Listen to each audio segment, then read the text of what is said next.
Great. Slate. Let me Wee. note it so that you know where. Although I guess we haven't talked. That doesn't have to be right now. Question: Who's editing this? I guess we could do one and one. Anyway, Yeah, we'll that would figure be it ideal. out. Yeah. If you have the bandwidth to record one of them, that would be, or edit one of them, record. Yeah, I'll record this one, but I won't be on the next one if that's okay. If you have the bandwidth to edit at least one of them, that would be cool.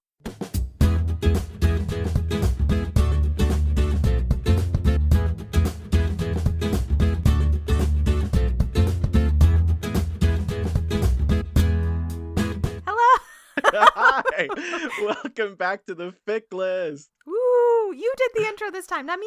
I know. I felt awkward because I was like, I wasn't sure if you were about to launch into it, and I was like, you know what? No, it's my time to shine. I'm gonna do it. I'm gonna lay claim to this one. That's exciting. Hello, Alan. How are you? I'm a little jet lagged, Erin. I just got back from California on a work trip. It was lovely. Got some sun, and usually I'm more of a like dreary, rainy, cold day kind of boy, but it was nice to live my Cali dreams for a sec. You are a Pacific Northwest girly rather than a California girly. Yeah, absolutely. That Yeah. Wow, I'm gonna add that to my Tinder profile from now on. I'm a Pacific Northwest girly. Are you from there? No. No. Have you been there? No. No. But I feel it in my heart. Yeah, it's Thanks, just, Twilight. it's about vibes. Yes, the aesthetic, the vibes. You get it. How are you, Erin? I'm good. I started a new job. I've been like sleeping, which is kind of insane. I went to bed at 9:30 one day this week. Oh. And I was like, who are you? What is happening? Because I mean, honestly, I was like dealing with some really severe burnout, and there were periods of time in my previous job where like I could not fall asleep. I saw the wrong side of 5:30 a.m. more than once. Oh no, Erin. Yeah, I don't think I told really anybody. No, you certainly did not. Yeah, and it was one of those things where it was like I had been through worse before, so I was like, it's fine. This is tolerable. No, friends, it was not tolerable. So I have since changed jobs and taken a break and done all those things, and it's been a lot better. It's been a lot better. I've been able to fall asleep at like reasonable hours, and I don't get the sense like my previous therapist, who I no longer see, but whatever, when I were talking about like revenge procrastination and revenge bedtime stuff. Oh. Which is a thing that you do when you feel like you don't have enough free time during the day, or like you don't get enough time for yourself during the day. Like you just sort of take it out of like the very, very late night hours because it's the time that like people don't bother you, and then you screw yourself over because you don't sleep. And she was like, yeah, that seems to be what you're doing. That's a very classic burnout thing. And I was like, okay. Did you have to bring that up? I do not pay to be seen in that way. Right. Just tell me how to fix my life. Because it was therapy. But, you know, whatever, it's fine. Yeah. So anyway, I haven't been doing that, which has been super great. And I think actually daylight savings time, as much as daylight savings time is like a nightmare, I think it really helped because my body wants to go to bed earlier. At 9:30 now, which is 10:30 body time still. So it's been great. I'm glad to hear it, and yeah, we're gonna have a chat about this scene, the wrong end of 5 a.m. later. Yeah, but I'm so glad that you're on a better place now, in a better place. I am in a better place. I crossed the rainbow bridge. No, into I don't know, a better sleep cycle. I will remember you. Erin, we can't sing that. Copyright. We're gonna get copy straight. Why did you start it then? What? You should know by now that if there is a song, I will sing it. You cannot stop me. Anyway. Fan fiction. I guess we should talk about it, huh? This is wild. I feel like usually we have like a debrief of a long like, oh yeah, this is how we've been, and now we're like, yeah, we're good. Yeah. It's good. Hey, I'll take it, man. Absolutely. It feels like the year is winding down a little bit. This is we're Thank recording God. in mid-November, friends. So we'll see how long it takes these episodes to go up. And hey, maybe this is our holiday episode. TBD. Happy holidays if that's the case. Happy holidays, happy New Year. What a summer, you know. It could be anything. We did do that once where we recorded in October and posted them in May. Yeah, what was our brand new? Oh man, that was hilarious. We were like Christmas in May? Question mark. Oops. That was funny. Anyway, I mean, it does feel a little bit like we're coming into like wind down season, which is kind of nice. So maybe that's the energy, is us being chill for the first time ever. I agree. Yeah, and then there's a certain air in at least like at my job, and like I feel like most jobs start to like feel like, oh well, Thanksgiving is around the corner, and like the holidays, and people don't really work during like holidays time, and I'm like, yeah, that makes sense. I'm very lucky now in this new job where that is the case. Previously in the museum, this was one of the busier times of the year. Thanksgiving being the busiest weekend of the year. Yeah, because everyone has their family in town and they all need to find shit to do. But yeah, that's not the case for me anymore. So now I'm like, woohoo! I get the whole week off at Christmas. Everything's great. Hell yeah. Awesome. Yeah, I love that. Super fun. I'm gonna do absolutely nothing. I'm gonna go home and I'm gonna sit my ass on the couch and not worry about it. It's what you deserve. Thank you.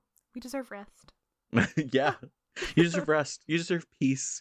Oh, thanks. Oh, shucks. So do you, a lot. Oh, stop. Nah. Right. Yeah, I guess we should launch into some fan fiction now that you're all caught up on where we are. Yeah. Now that all the boring pleasantries are out of the way, what are we talking about today, Alan? All right, rude. I'm kidding. We are doing a very exciting tag today. We are doing a arranged mariage tag, which for the layman folk out there is arranged marriage. Oh, I'm sorry. It doesn't. Not everyone speaks French. I could speak French too. Mais oui, je suis manatee. Si. Je m'appelle Omelette du fromage. Oh my gosh. I'm sorry to all the French speakers out there. No, I'm not. But I mean, hey, it's fine. Yeah, sorry to our French listenership. Yeah, I mean, am I though? I was once yelled at very aggressively at a French airport. So. Oh, well, you know what? Fuck the French. Just kidding. I'm just joking. Oh no, I'm gonna be canceled. There's a headline tomorrow on Twitter which is dying, but it's Alan hates French people. We can't even touch the Twitter stuff right now. Like, we'll just be here for 3 hours. But yeah, no, it's wild. But yeah, no. So tell me more about why you hate the French. You know, I'm gonna say it. Their bread subpar. I'm just joking. I'm absolutely just kidding. I felt offended on their behalf. Oh my god. Their food is incredible. The only thing I've ever heard, I've never been to France, but I've like on Reddit and stuff, people usually talk shit about like Paris, and they say that they're really like rude and like racist. So, you know. Yeah, I mean, that was my experience when I went to France. Well, I hate to say it. Some people were lovely. I don't think it's fair to categorize the entire country of people one way or the other. But as I said, I did get yelled at very aggressively for not understanding convoluted instructions in the French airport. Yelled at me in French. I was like, throw it out there that I'm coming in through the international's arrival, and maybe yelling at me in French is not the most useful thing you could do, Charles de Gaulle. But and then it was Paris was kind of odd. It was an interesting experience. I'm glad I went. I went a long time ago in college, and just went for Friendsgiving one year, and it was super fun. But, I love that. Yeah, it was very hit or miss. Some people were extremely kind and really helped us out, but some people were not very nice. Yeah, I still want to go at some point, but it's on the list. Yeah, it is on the list. I would love to go to Italy. Anyway, we're getting like off topic about arranged. You know what we should do? Let's organize like a group trip. Do any listeners y'all want? Let's go to Italy. We'll do a tour. Meanwhile, I'm thinking, how do I segue from Europe? I was like, okay, we could go from Europe to arranged marriage. They did that a fair amount. Sure did. Historically, that was a thing that happened, especially in the monarchy. We're also not going to touch the queen dying. Anyway. Rip in peace. Rip Queen. Anyway. Queen Liz. Oh, Lizzie. Yeah, anyway. Arranged marriage. That's what we're here to talk about today, Alan. Yep. Do you read arranged marriage fic? Because I proposed this tag, and I was like, I wonder if he reads this. I have to admit, I really did when I was like a teenager. Probably something. Oh my god, this is gonna be a little like, oh, Alan, are you okay? And I am. Remember, this was when I was a teenager, but I think there was something that really drew me in about like, oh, someone has to marry me and then they can't leave. Something about that. Ooh. I was like, that sounds great. I don't have to worry about a husband and then they just fall in love with me with my charming self once I have them. I love that. That's we can unpack that.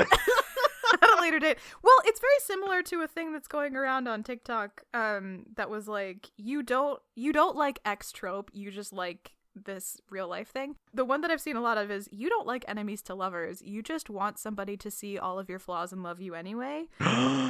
Did you send me that? Because I've seen that. I might have. Because I was just like, I've been murdered by this TikTok. I was like, this is a hit.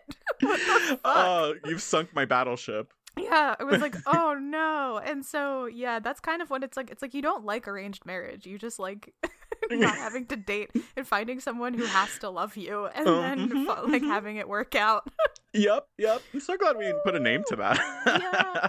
That sounds like something to put on the shelf in a box and not worry about. Right. But what I'm saying is, like, that I used to be really into when I was younger. And so I read a lot of it, and I haven't in a while, which is not to say that I had an aversion to it. When you proposed it, I was actually like, oh, that's awesome. It's been so long since I've read one. That being said, I feel like I struggled to find fic for it, which is really interesting because I feel like back in the fanfiction.net days, I could throw like a stone and hit like 10 fucking arranged marriage fics in a row. That I would love and that were well written or that were in my fandom. And this time I was like, I had a very specific fandom that I wanted. And I mean, it's not a surprise. It was Naruto, because I was like, I need some like comfort. I want like my OTP. That's what I want to read. And I know also I read a fair amount of those when I was younger. And I was like, I know there's at least some with some merit that I would love to talk about. And I could not find any. I did all my searches and they were like two search results, and they were not anything of what I had read before. And I was like, oh, well, let's try this other fandom. That fandom didn't have anything. And then I was like, oh, fuck it, just give me the general thing. I guess I'm gonna have to like parse through and find something. Yeah. So I am interested in this kind of shift over from what seemed to be like a really populated tag that a lot of people were writing for, and now it feels like it's maybe not as prevalent. What has been your experience with it, Erin? It was not something that I ever got really into, other than as a sort of ancillary tag to other things. So I get very into enemies to lovers, I get very into wump, I get very into angsty stuff, and very often one of the circumstantial tags that can happen when you fall into those kinds of categories is arranged marriage, because it is a great vehicle for angst. It sure is. Yeah, so I didn't necessarily seek it out. It's something that I enjoy reading, but don't actively sort of like pursue the way that I like go searching for other things.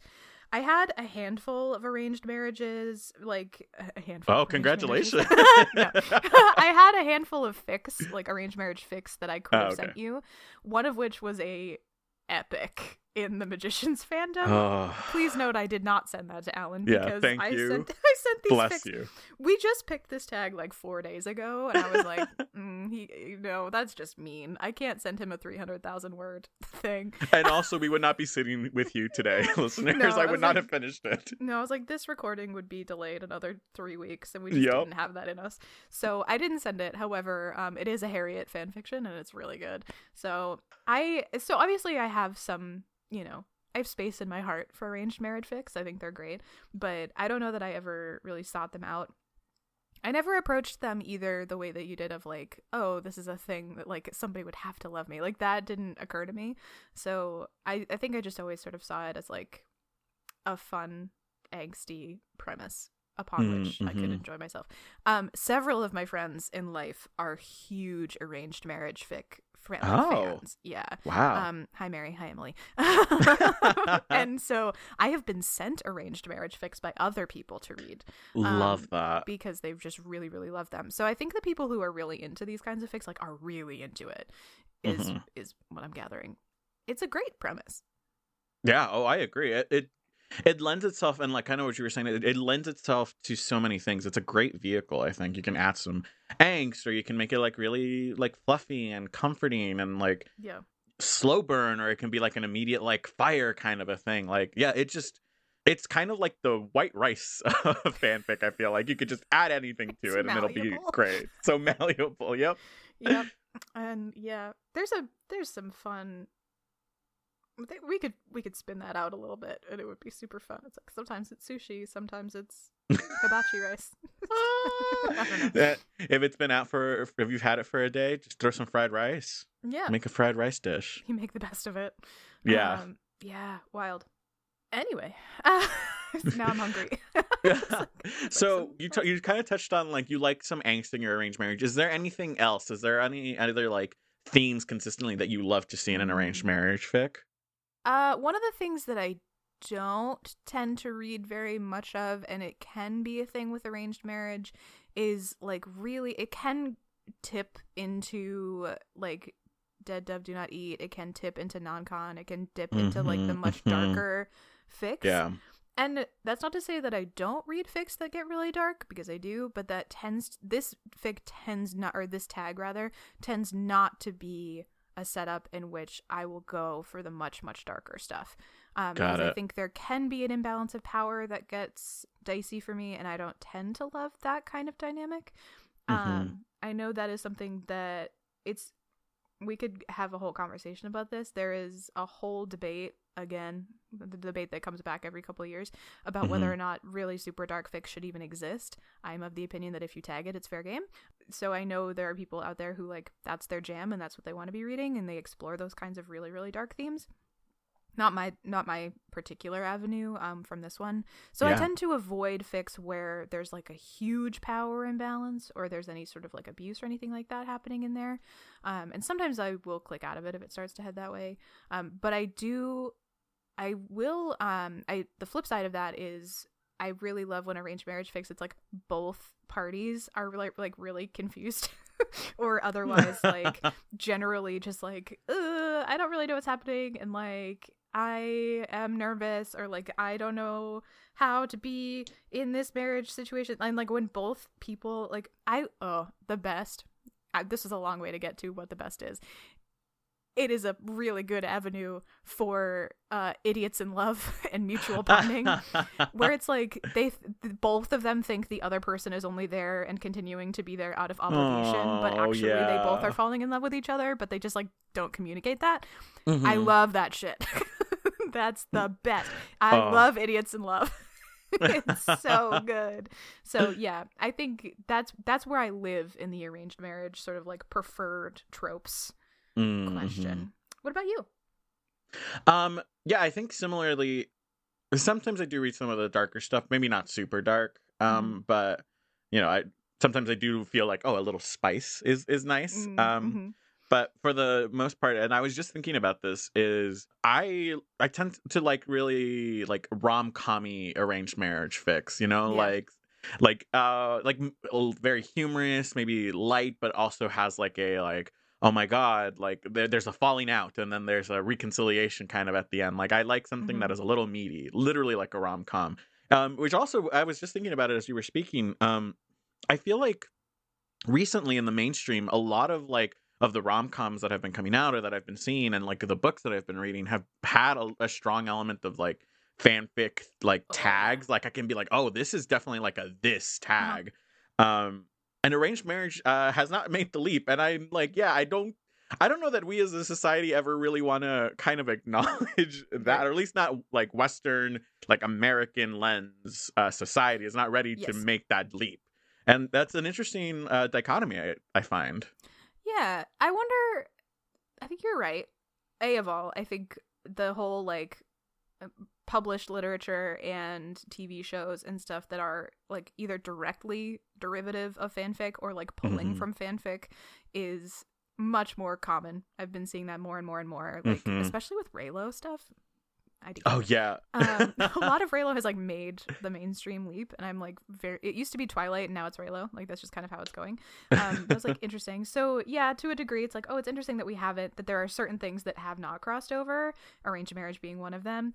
I wonder, I don't know that Americans specifically, like media is this tactful, but maybe it's because like arranged marriage is a thing that still happens in non-American culture, and maybe that's just like a thing that we have decided that we're like not gonna do, or again, like we just don't want to go through, like we don't want to look back at our own sort of colonialist history and like European fuckery.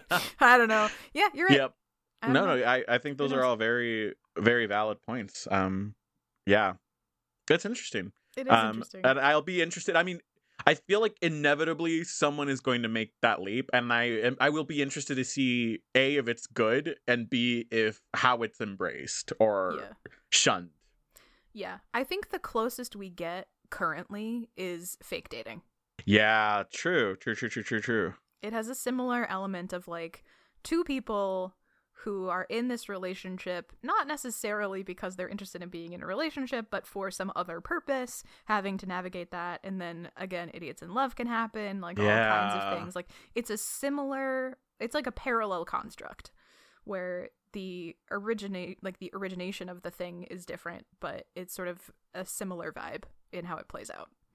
Yeah, wow. Yeah, that's a great connect. Mm-hmm. I'm so smart.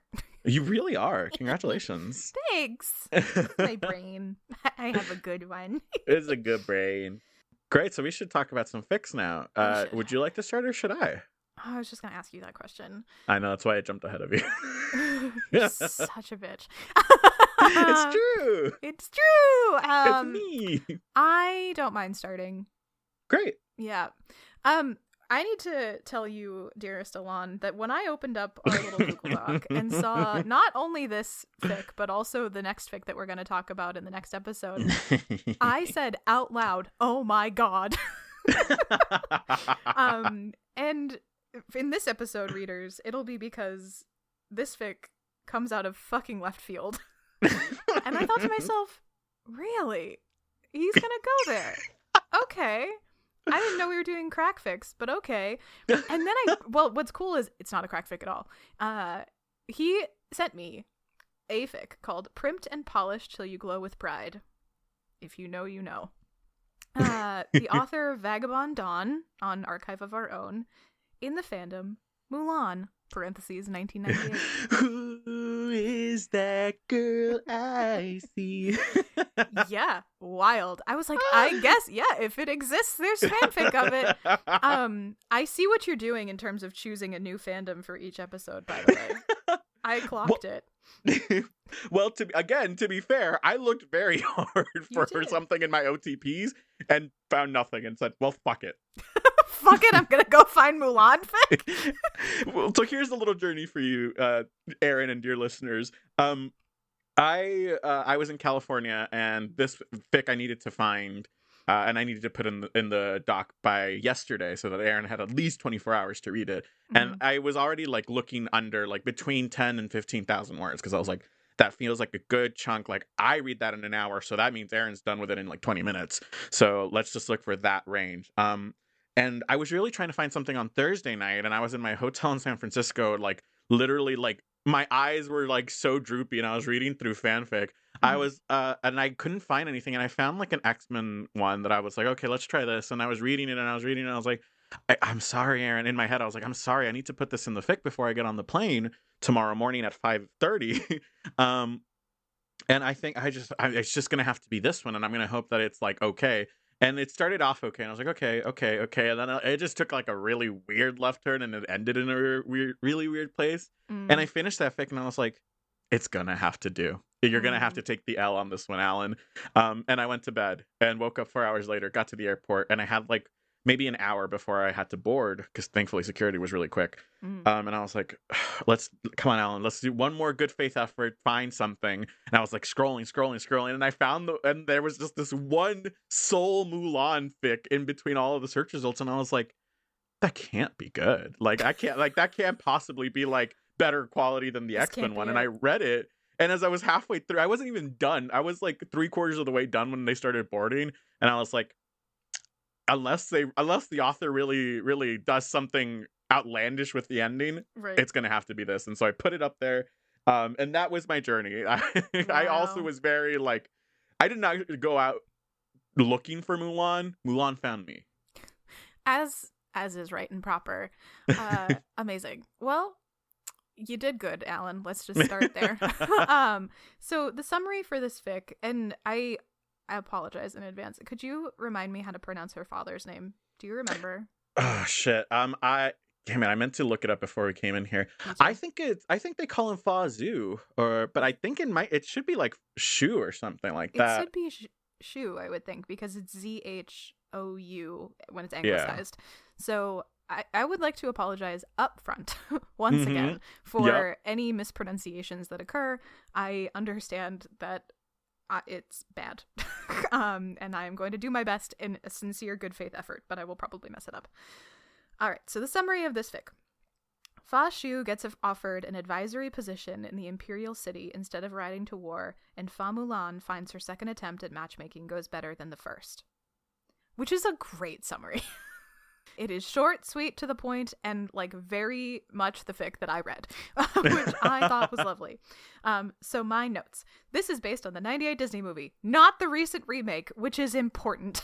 Did you see the remake? No, I flew to Texas once with my friend, and she watched it next to me, and I just kept peeking over at different times. And at the beginning, I was like, "Oh, cool, that looks like an awesome." I was like, "Maybe I will watch this." And then like an hour later, I peeked over, and I was like, "Oh, that looks like bullshit. That doesn't look like Mulan. I don't want to watch that." Yeah, I've heard so many mixed reviews about the remake. I have not watched it yet, just because I don't tend to actually watch things as they come out. It takes me a while to see them. So it's just important to know that this is based very much on the Disney movie that we all know and love. Yes. It starts immediately after Mulan has fucked it up with the matchmaker. Mulan has fucked it up. And she's just like, oh, God damn it. Literally, it's like she comes home covered in smoke and ink and all sorts of things and is sad. It's Bad News Bears. And everybody's like, oh, no, this is bad. But instead of being conscripted into the army, Mulan's father is asked to go to the Imperial Palace, the Imperial City, to serve as a tactical advisor, which he accepts. Which I thought was a wonderful premise to like alter the course of the storyline, because that also makes so much sense for who her father is and what makes sense to like ask him to do. And it creates this really interesting opportunity for Mulan. Because Mulan has fucked it up with the matchmaker, her father takes her with him to the palace. One, so they can go to a different matchmaker in the city. And two, like, because he loves her. And I think the fic is really, really clear from the jump that her father cares so deeply for her and just wants what's best for her within the construct of the society that they live in. And he knows that Mulan is Mulan. And Mulan just like is a goofball and like is really like not what society wants a lady to be. A free spirit. Yeah, she's very free spirited. She's like a great horse rider. She really just like is her own entity, and he loves her for that, but knows that it's like not doing her a service. And like at the end of the day, like it is her responsibility to get married and like follow this like course of action that has been put in front of her. So he takes her with him in the hopes that like because there's nothing left for her in their hometown at this point because she's fucked it up with the matchmaker so badly.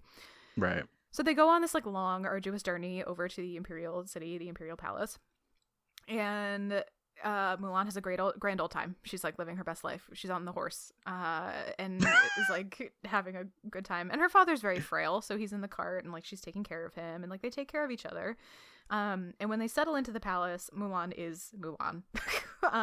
She gets to like help her father as an assistant because they keep just forgetting to like get a real assistant for him. And she is like, all right, I'm gonna keep my head down and like let them keep forgetting that I'm here, but I actually have a lot of ideas and a lot of thoughts because she's a brilliant tactical mind. And she's like, what I wrote is, your girl is smart.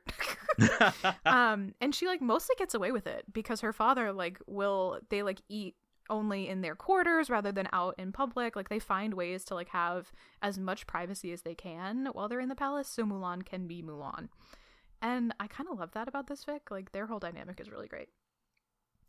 Her father does send her over to the rich people matchmaker though, because they are in the city and it's like the fancy matchmaker who is like very high end. And Mulan is still mostly a hot mess about it, but not as bad.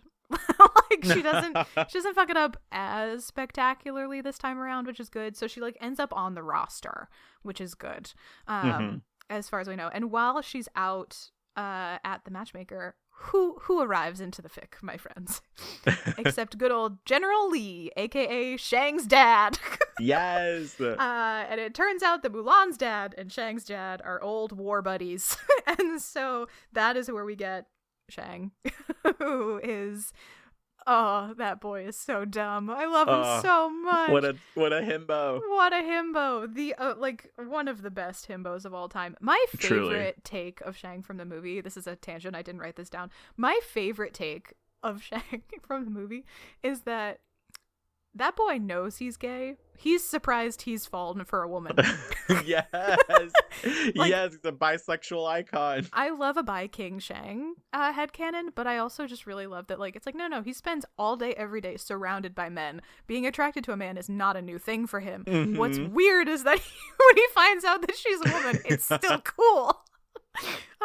Anyway, so Shang shows up. They're having a conversation while Mulan is at the matchmaker. And, like, from that, Shang is like, maybe I shall go to the matchmaker. Mm-hmm. Which he doesn't really, like, pick at too much. And I didn't really pick at it too much. I think it's just one of those things where it's like, yeah, he knows that this is his duty. And he's like, kind of like, well, what could the daughter of, you know, this man be like? Like, yeah, it's like decorated war hero kind of a thing. Yeah, like, I'm interested to see who this girl is because it could be cool. But he, like, kind of doesn't really know what he's doing. He just kind of, like, ends up at the matchmaker and then goes through the whole process, fills out a lot of forms. He's very freaked out by the process because he's like, I just took the emperor's, like, military test and that was very intense, and now this is all just, like, information about me, and that's like way less fun. And so he sets up a scenario where he ends up going to the matchmaker and asking for Mulan specifically, which the matchmaker is, like, kind of horrified by. Because she's like, not only is this girl fairly coarse, let's say, she's also several stations below you. You would be marrying down significantly. And Shang's like, I don't really care. That's fine.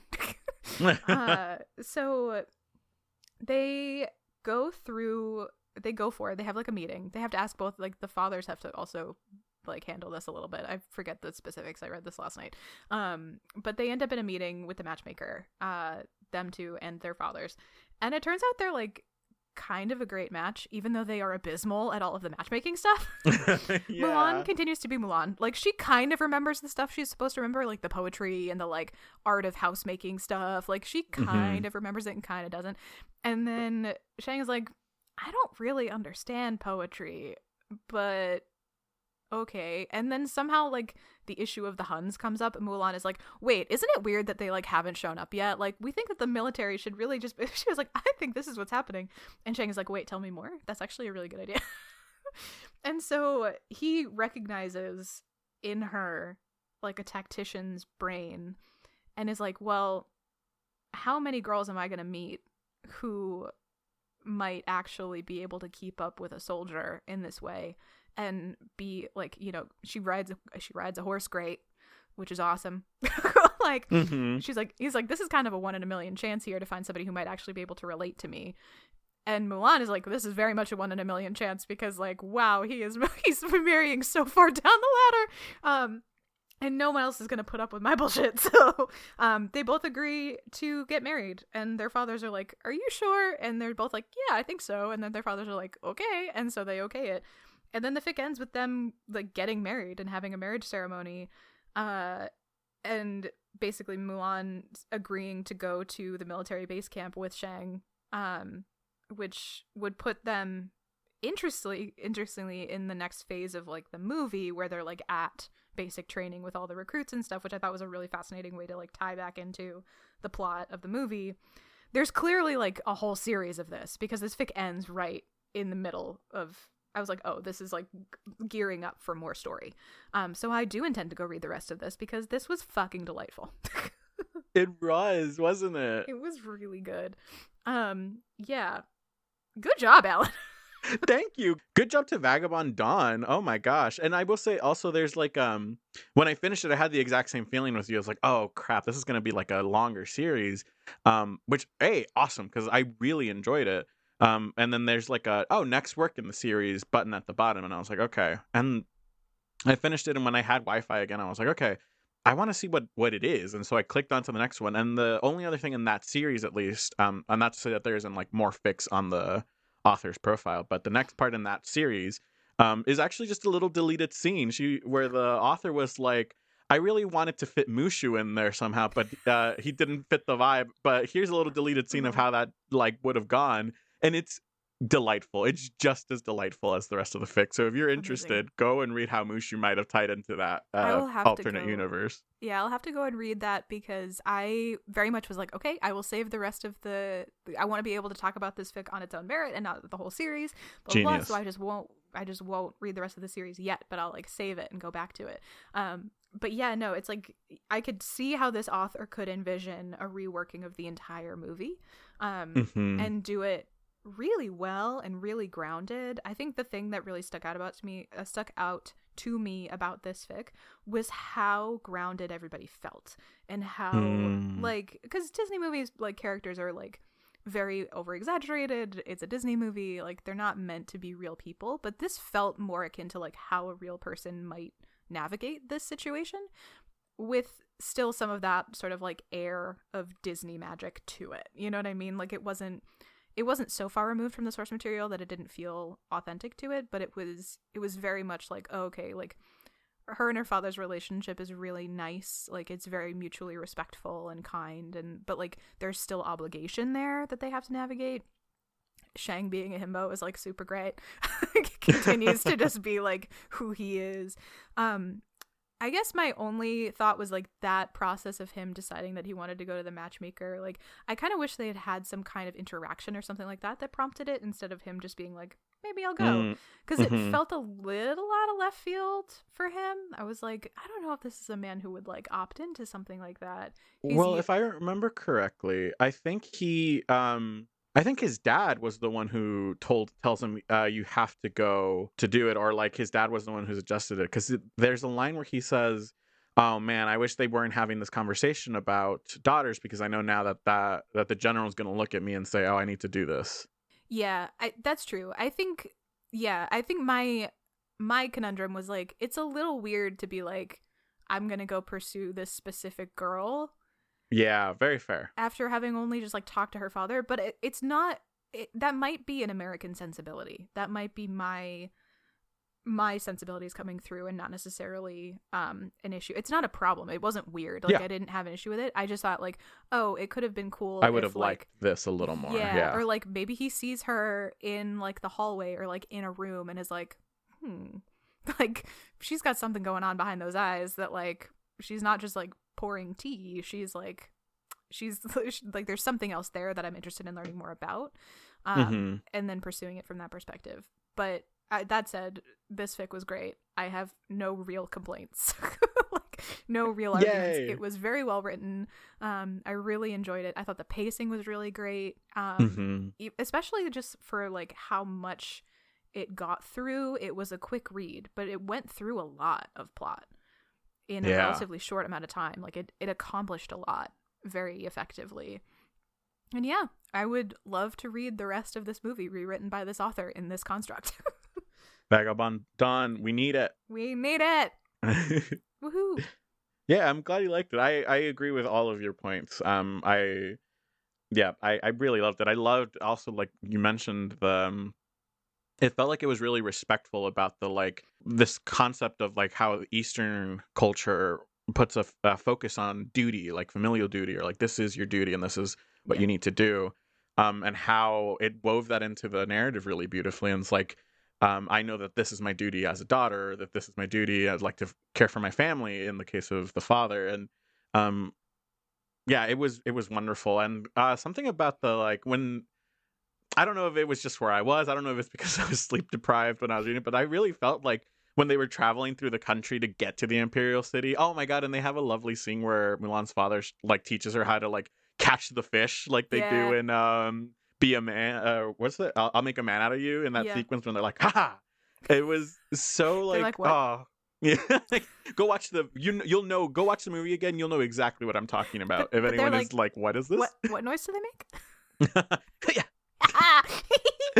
Oh man, it was delightful. I found myself like immersed in the world that they created, without it ever feeling like, because I struggle with that a lot, where like sometimes authors really like to expound on like the scenery and like the climate and like what they're feeling, what are they smelling, and sometimes to me it gets to be too much, and I'm like, Yeah. I would rather just you let my brain fill in the gaps, and this author did that beautifully. I totally agree. Yeah, so I'm glad you enjoyed it. Yeah, it was super fun. And you're so right about it being respectful of custom. Mm-hmm. Obviously, I don't know the intricacies of Chinese culture the way that I think would be beneficial to understand this fic. But it seemed to be extremely respectful of a culture that is a little bit more deferential, that has some gender dynamics at play that are not present necessarily in the same way in American culture. And I never felt like it was trying to blame or otherwise like cast any. It was just like, this is what it is, this is how we're gonna work, do the best that we can within this construct. And like, everybody is clearly moving from a place of love and respect for each other, even within these sort of prescribed pathways forward, which I appreciated a lot. I thought it was great. Yeah, thank you for verbalizing that, because that was much better said for what I was feeling and thinking. So Aaron, what would you rate this? I would give this, let's be, it's very much like a let's be bad, let's order a plate of fries for the table kind of mentality. I know you'll have some fries. Let's give it a 4.5. Ooh, yes, we love a 4.5. Good time. Yeah, definitely. Good time. It was really, really good. Yay, I'm glad you liked it. Yeah, super fun. Wonderful. All right, so now it is my turn. Your turn. Do I remember what I sent you? It's a good question, because the answer is no. So what you sent me, Aaron, is a fic entitled "Peace Shall Thatch the Roof and Love Shall Latch the Door." It is on Archive of Our Own, and it is written by imaginary_Golux, Golux. Golux, thank you. Are you familiar with this author? Yeah, we've talked about their fic before. Oh, fuck me. Shit. I'm so sorry, imaginary Golux. I enjoyed it. if that is of comfort to you. It is a Star Wars new trilogy fic between Poe and Finn. The summary reads: in a universe where Poe was never captured and FN-2187 never defected, the Resistance has fought the First Order to a standstill, and the two sides agree to a peace treaty so they can retreat and lick their wounds. One of the terms of the treaty is that, to symbolize the new detente, a representative of each side shall wed the other. And of course, the generals can only ask their most loyal fighters to step forwards. Poe's more than a little dubious about marrying a stormtrooper, but for the sake of peace, he'll do almost anything. And FN-2187 will do his duty. And I think that's a phenomenal summary. That is the fic I read. Mm-hmm. So, yes. The fic starts with General Hux calling Finn, who I'm going to call Finn. I'm not going to call him by his stormtrooper name. Sorry. Yeah, no, it's too a lot. Much. It's a mouthful. So General Hux calls Finn in and says, we're in peace talks with the Resistance. We're doing this treaty. And one of the terms of this is that there's a new relationship forged between, our loyal troops and a representative of their forces. So you've been chosen to represent the First Order, and I expect you to do so. And there's this really incredible through line throughout the entire thing where Finn, without even thinking, his first instinct is always to say, yes, sir, yes, sir, or like, I will do my duty, sir. Mm-hmm. And that brainwashing, and I loved how it comes into play so much in this fic. But yeah, at the start of the fic, he doesn't even whether or not he has any hesitations, and it's clear that he does from the narrative. Mm-hmm. He immediately says, yeah, of course. I do have a question for you, Aaron, here, because it's been a number of years since I've seen The Force Awakens, which is when this takes place, to be fair. It's specific to The Force Awakens. The logic for why Finn is chosen specifically is because Captain Phasma says that he's one of the most loyal stormtroopers. Do we get that context in the movie? Do you remember? I thought it was just a random stormtrooper who defected. That is what I think it is too. It has also been a long time since I've seen that movie. Yeah, and very fair. Yeah, I don't think that is a thing from the film. I think that is an extrapolation. Great. From. I was just curious. Yeah, well, because isn't there? I thought maybe this is fanon, but I thought there was a moment where part of the reason that Finn does break free a little bit is that something happens where he has a moment of right. And then I cannot remember. And Phasma kind of clocks it, or is implied to have clocked it. So I don't know. I think that might be something that we just have to leave as a IDK, and we can look it up later. Listeners, if you remember, please feel free to tweet us, or if that has already died by the time this comes out, send us a Tumblr ask. Send us a missive. Send us a pigeon. Yeah. It'll find its way. You can send us some mail. We do have the electronic mail. Yeah, true. We do have an email. Email it to us. Yeah, email it to us. theckless@gmail.com. Tumblr, TikTok. So many ways. But someone please let me know, because I'm just deeply curious. Don't remember. It wasn't like an issue. I was just very curious. I think. Sorry, go for it. No worries. I think part of it might be that this is an extrapolation of, like, because none of the events of The Force Awakens happens in this movie, like, this is where it could have landed if Finn hadn't defected. Oh, true. Like, maybe he was on his way to climbing up the ranks. Got it. Yeah, that's a good one. Yeah.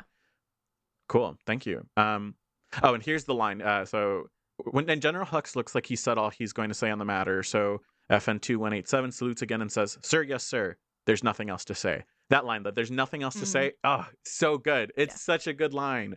And then, we flash over to the Resistance and Leia having to ask Poe, "Will you do this for us, for peace?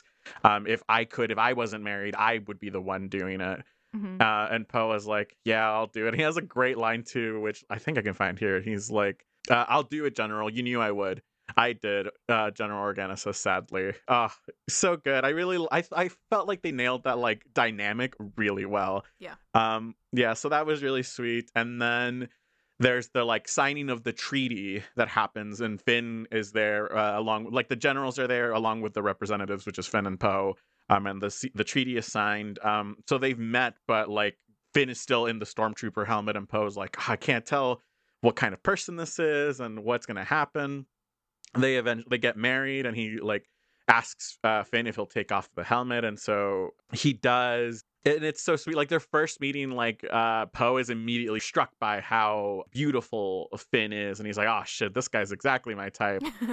And then they have, like, a lovely little interaction where Poe's like, "Do you have a nickname or something? Because that's a kind of a mouthful." You're not calling me a number.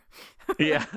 And Finn was like, "Oh, I've never had anything other than that." And so then, he gets the name, which is really sweet. And they get married. They have the whole wedding. Oh my God. Poe asks Leia to walk him down the aisle, which I thought was so funny and so fucking sweet. It was so endearing. I loved it. So they have their wedding, and then the wedding night, Poe asks Finn, like, "Oh, do you know about sex?" And Finn is like, "Yeah, I know about sex. I wasn't born under a rock." And Poe said, "It's like, have you had sex?" Important follow-up question. Yup. And Finn was like, no. He's like, "It always looks like really messy." And Poe, like, says, "If you're doing it right, yeah, it is." Relatable like, king being like, "I have concerns about the logistics of this." I'm like, "Me too." Yup. But then, so I think the consensus, or the Poe decides to, like, kind of ease him into it, and so, like, they cut away to black. We don't actually see the sex, but I found that pre, like, sex conversation, like, so intimate, and so, like it felt like I didn't feel like I missed out on anything. Like, I felt like I was there for the intimacy, for the warmth, for the care that was going to happen in that moment. So I was, kudos to that. I loved it. They find out they're very sexually compatible, and Finn, of course, loves it. And then they have to decide, like, where they're gonna live. And so Poe calls Finn over and says, "Hey, I have these options of houses on 5 different planets. What do you think?" And Finn is like, "Oh, I don't really know. I've only ever lived on the barracks, so, like, I'm not really picky. But I'll take a look." And so he takes a look, and one of the houses happens to be, like, right on a lake. And Finn doesn't know why that's important to him, but he's like, "That's the one I want to go look at." They go look at it, and Poe's inside, and, kind of making sure that there's enough space for them. He wants, like, the second bedroom for his own office. And so he's inside looking at all of those things. And when he, like, goes to find Finn is just outside transfixed looking at the water. And so Poe decides, this is the one we're going to buy. And Finn is excited about that. And then we cut to a few, we're doing time jumps here. So now from this point on, I think the next time we see them is either, like, 3 or 6 months into it. But we see how they're starting to settle into their routine, and how Finn wakes up every morning. Poe is a really deep sleeper, which I don't remember if it's from the canon, but I loved.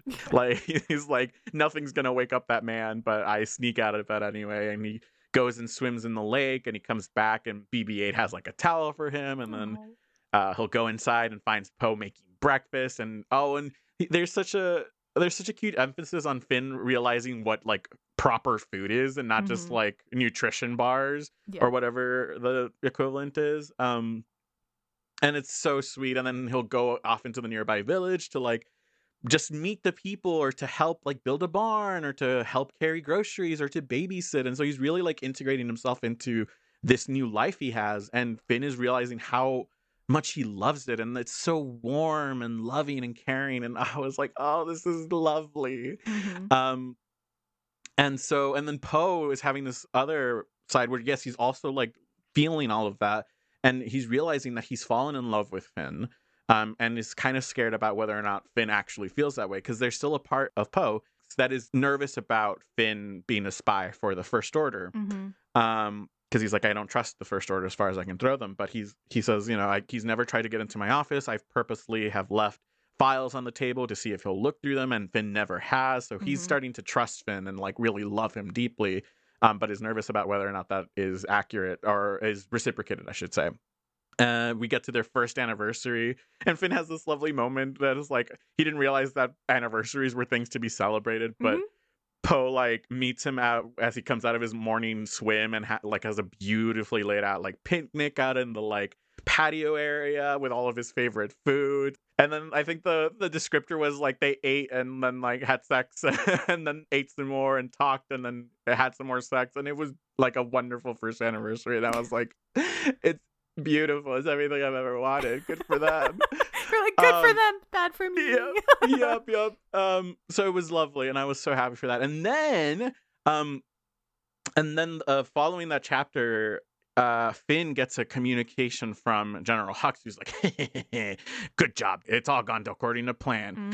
In approximately 10 standard hours, we're going to have, what do you call it? Like a division of stormtroopers meet you in your coordinates, and you will take command as captain. Now you've been promoted, and also you're to kill Poe.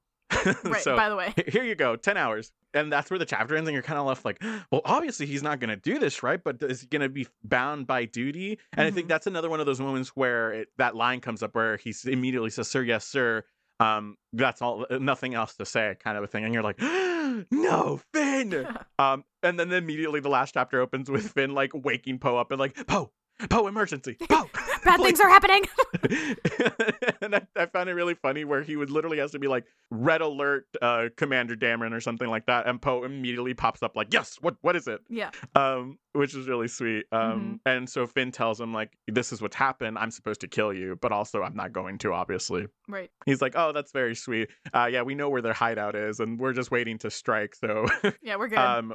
Yeah, he's like, but what you need to do is you need to go and get your stormtroopers and get them to stand down. And that's when we're going to coordinate our attacks onto the First Order headquarters. They talk with General Organa, and Leia's like very happy to see that Finn warned Poe and like was actually defected to their side, and it was so sweet. And there's even a little hint of like, oh my gosh, like a little like hint of angst where you're like, Poe says, oh, Finn, you better come back to me, and Finn says, yeah, of course, and there's nothing else to say, and he like goes out, and you're just left with like, he's gonna get hurt, something's gonna happen, oh no. But nothing happens. It all goes according to plan. The First Order is done. The division of stormtroopers that Finn is in command of, he says stand down, and they do, because they have to follow orders. That's the brainwashing bit of it. Nothing else to say. Then I love that they like talked about how General Organa comes and like they take the stormtroopers away to try and help them and fix them from the brainwashing that they've been going through, which I thought was really sweet and I really enjoyed. And then it ends with Finn and Poe professing their love for each other and how they're going to continue to live together. And it was delightful. It was a very, very sweet fic. I read this on the plane. I won't lie to you, Aaron. I was like, I'm not sure, because I read the like FN 2187. I was like, I can read a whole fic of this. I was like, I don't know that I've got it in me. But I was like, you've got to, Alan, you've got to. And then the more I came along for the journey, the more I loved it. It was so warm and like loving and just like comfortable. I loved it. It was so good, so well done, I thought. Again, I don't really remember the films anymore, and I need to fix that because I really do like them. So I can't tell how much of their interactions necessarily were like in character versus out of character, but I really enjoyed it. I loved it. Yay. Yep. I was like, do I have any more? But I think it would just be me expounding for the next 5 minutes on how much I really enjoyed this fic. Yeah. I'm so glad you like it. Did I fully remember what this fic was like when I sent it to you? No. Great. Yep. Did I remember my feelings about this fic being great and really enjoying it and having gone back to it several times when I was deep in my Poe Dameron and Finn phase? Yes, absolutely. So I was like, okay, I know this author. I know that I liked this fic when I read it. I'm sure that it's good. So I'm very glad that worked out. But, yeah, I think the thing that I thought was interesting about this fic is some of the dynamic of Finn being intentionally kept in the dark by his commanders, and Poe being in on it from the jump from Leia. And the navigation of that I thought was really interesting because it's a real question of, like, it really pulls into question some of the, like, free will elements of arranged marriage, where it's like Poe, like, Finn doesn't have a choice. Like, he's told what to do, and he's not even given information to make a choice. Whereas Poe gets some agency. Like, obviously, Leia's, like, pretty sure he's going to say yes, but she would never force him to do it. If he was, like, turned around and was like, absolutely not, like, she wouldn't have forced him. And he is clearly, like, kept in the loop with the Resistance the entire time. He doesn't tell Finn what's going on, but like, he knows. Like, when he wakes up and is like, yeah, we know where the First Order, like, we never trusted the First Order in the first place, like, yeah, we've been tracking them the whole time. You're like, oh, so Poe has known this whole time what has been going on and has kind of always been in on this thing of just, like, waiting for the other shoe to drop. And that is a fascinating dynamic to me, just to, like, sit with and play with and have in the narrative. And I think they resolve it pretty well, because that could turn into a really weird thing. But I think it was made really clear that, like, Poe wasn't hiding information from Finn out of, like, malice. He just, like, wasn't.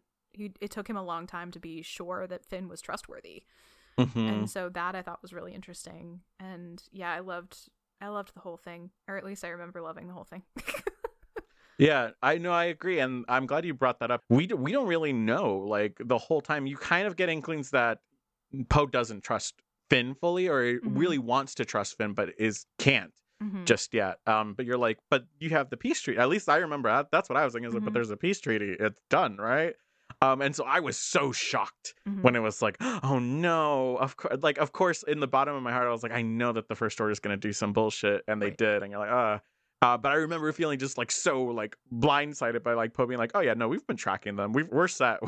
It's done. And I was like, oh shit, great, that's awesome. But no, that's definitely one of the aspects of this that I thought was really interesting, is that I love them. I think they're fun. They should have been they're canon. A sweet couple. They're canon. Oh my god. I would agree. They should have been. It's really infuriating. It's stupid. I can't believe we have canon Raylo, but not fucking Poe and Finn. Ugh. Yep. Infuriating. Anyway. Deeply infuriating. Moving on. I fully believe. I mean, Oscar Isaac and John Boyega were both like, yeah, we played that as a romance. Yes. Like, yeah, you did. Yes. And there's a bigger conversation to be had about actors making decisions with texts that is inevitably, like, more queer and more interesting than what they have been given to do and what directed to do. Because I think that happens a lot. Where actors, I mean, it's definitely what happened with the Magicians, but there are a lot of actors who are, like, willing to go there, and then studios that are not willing to let them go there. And that, I think, is part of what the tension is when we're having conversations about, like, is this queer baiting? Which it's like, well, you can tell what the actors are doing, but the story won't let them do it. So what is that? Like, how do you quantify that? So yeah, it's just sort of an interesting conversation. And this was a great fic, Aaron. Great pick, even though you didn't really remember much of the details, but I'm glad you remembered how it made you feel. I trust my taste. Good for you. You know what? Not enough people do. I love that about you. I was like, I'm sure it's good. I'm sure it's fine. I picked it. Of course it's good. I have it bookmarked. I remember that it was good, so I'm sure it's fine. I would give it a 4.7. That's so high! Oh my god! It was very, very good. It was very, very good. Oh, yay. I'm so glad. Even though you forgot about Imaginary Golux. I'm sorry, Imaginary Golux. Brain is mashed potatoes most of the time. I won't even blame the jet lag. I'm in one ear, out the other. I'm so sorry. I just am mashed potatoes. Wow. That was you know what? a successful round of fics, So a good. successful tag. Go us. Well done, team. I'm very proud of us. And, succinct. I agree. I was about to say, nice, like, bite-sized, like, you can knock them out in a day, in a few hours, and, like, I would love that. Yeah. Well, it also helps that we were on a time crunch, but, Yes. Absolutely. Yeah, I have a potluck to get to, so I gotta get through these fics. But, yeah. No, this was great. Well done, team. Well done, everybody involved. Aaron, where can people go if they want to know more about us, want to interact, or want to otherwise just be in community with the fic list? I really specifically was like, I'll wait for him to ask me to do this. I was like, pause. Wait for him to I be will. like, yeah, because you don't ever want to do it, which is fine. It's fine. It's just you've got it down to science, and it's so like, why mess with it? Yeah, you're like, why mess with a good thing? So we have a website. It's theficlist.com, which will link off to all kinds of other things, including, but not limited to, our TikTok, which is our most active social media presence, other than our Tumblr, theficlistpodcast.tumblr.com, run by the inimitable Caitlin. Thank you, Caitlin. Those are the two that are really the best ones to follow us on. Mm-hmm. Twitter used to also be a good one to follow us on, but like IDK. Status As pending. of the recording of this podcast, it's still technically standing, but Yep. I read somewhere that there are no longer any known furries working at Twitter, which is usually the death knell. No. Yeah, they're toast. I think they're toast. Yeah. So maybe don't follow us on Twitter. We're still there for now. We'll see. We do not have a blue check because I decided that was not a wise financial investment. It was not. No. And I was like, I don't think I want to give any credit card number to this company right now that just got rid of its entire security team. Anyway, yeah, so Twitter. We are on Instagram. It's mostly a repository for old TikToks, and I haven't even been doing that. So, like, meh. Don't follow us on Facebook. We're there, but don't. What Facebook? We are, our podcasts can be found anywhere that podcasts are held. Spotify, SoundCloud, Apple, Audible, Amazon, Audible, iHeartRadio, Google Podcasts. We're all over the place. Anywhere that I could put a little RSS feed and go, here you go. You can't run from us. Yep, we're everywhere. We do offer a reading list that is linked in the body of our episode descriptions. So if you want to read along with us, link out to any of the fics that we've read in this episode or in previous episodes, that's there. There is also a form at which you can send us fic recs. Just know that we are like really behind on those. It's true. You're free to, but it might take us a moment. Yeah, I mean, we have thoughts about how we might start incorporating those better in the future, and it is still a live form as of the recording of this episode. But we're gonna see how that goes. We're currently at almost 200 recommendations that we just have sitting in a form, literally in Google. So thank you to those almost 200 people who have wrecked things. Yeah, we have them and we appreciate them, and I do read through them and look at them and go, oh, that looks interesting, that looks cool. Oh, that's a fandom we haven't touched before. So like, we aren't ignoring it, it's just we don't know how to use it yet, so we're still working on that. We are on Ko-Fi, whatever. If you feel like we have had several incredible people donate to us, and that we still like love and support you for having done that. If you would like to contribute to the making of this podcast, that is available in our sort of like general link tree stuff we're on. You can find us, I think it's like ko-fi.com/theficlist. You can donate, and really any funds that we raise through Ko-Fi are going specifically to offset costs of this podcast. So host fees, if we ever have, anything that, if we ever do end up with like, say, an audio editor or something like that is what we will use the money for. So that is an option. Anything I missed, Alan? I don't think there's anything upcoming in the world of the fic list other than Christmas. Yeah, no. I think you nailed all of it. Thank you. Thanks. I did my best. All right. Well, another one in the books. Another one bites the dust. Da, da. Another one bites the dust. Da, da. And now we got copyright struck. I know, Bye. right? All right. Well, we'll see you all in the next episode. I guess you'll hear us in the next episode is the way that actually that works. See you soon. Bye. Bye.